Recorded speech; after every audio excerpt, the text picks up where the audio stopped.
I was a world traveler before I was 10. My journey began in the Ansonboro Homes, a housing project that sat in the low-lying area on the east side of the Charleston Peninsula at the Cooper River. In the living room of our tiny apartment, a painting of the canals of Venice hung on the wall. Now, as a boy growing up in the projects, I could identify with Venice, Italy. The street we lived on flooded at high tide. We had the water without the gondola. The projects used to be in that big space that's across the street from the International African American Museum that sits on the site of Gadsden's Wharf. When I was a boy growing up in the projects, we didn't know about Gadsden's Wharf, where hundreds of West Africans perished during a harsh winter of 1807 while they waited for the auction block. Thousands of Africans passed through Gadsden's Wharf during the transatlantic slave trade. In Charleston, we are the descendants of those Africans who gave us our Gullah culture. Now, examples of African culture surrounded me in my home. They were the souvenirs that my father, Benjamin Frazier, collected during his travels with the U.S. Navy. Those objects were like museum pieces for me that I could touch. I sat on a mahogany coffee table from Haiti.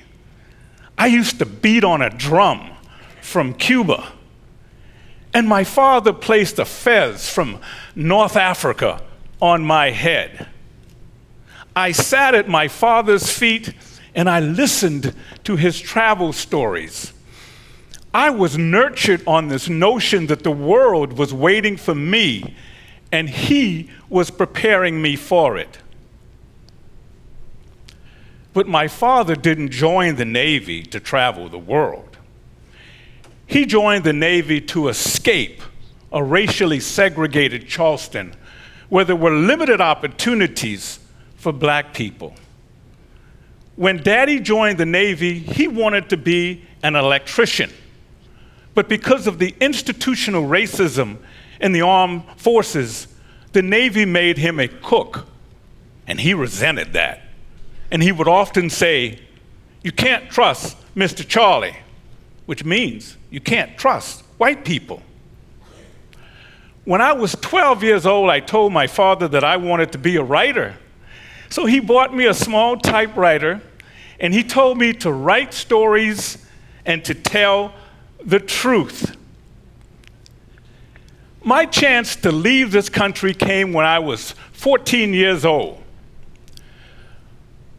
My ticket out of the United States was a tablecloth from Cuba. I used to run my finger around the outline of the map of Cuba on that tablecloth, and I said, I want to go there one day. Well, the Navy transferred Daddy from Charleston to the U.S. Naval Base at Guantanamo Bay, Cuba. And I went from an all-black C.A. Brown High School to a predominantly white William T. Sampson High School at Guantanamo. And that's a picture of my high school from my yearbook. It's still holding up pretty good, isn't it? Well, I took my little typewriter with me to Guantanamo Bay, and Daddy continued to say, "You can't trust Mr. Charlie. You can't trust white people." Well, in the stillness of the night, I used to lay in bed and try to wrap my brain around these two conflicting situations. On one hand, my father was telling me, "You can't trust Mr. Charlie, you can't trust white people." But in my new reality at Guantanamo, many of my best friends at William T. Sampson High School were white.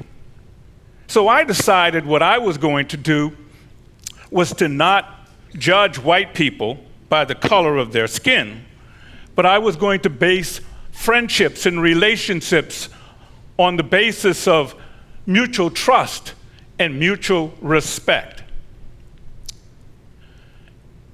Eventually, I became a journalist. I'm a Gullah journalist.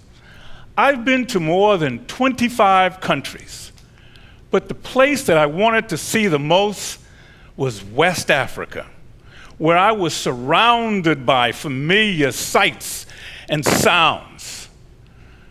The African's jollof rice is red, like my grandmother's red rice. The baskets the women sold in the market are the parents of our low-country sweetgrass baskets. And the words that the Africans spoke, they landed easily on my Gullah ears. In 2012, a local organization asked me to come speak to them about my travels around West Africa. And the well-known social justice poet Horace Mungeon was in the audience. Horace had written volumes of poems on the Black experience in America. And after my talk, Horace came up to me, and Horace said, "You the man." I told Horace, "No, brother, you the man."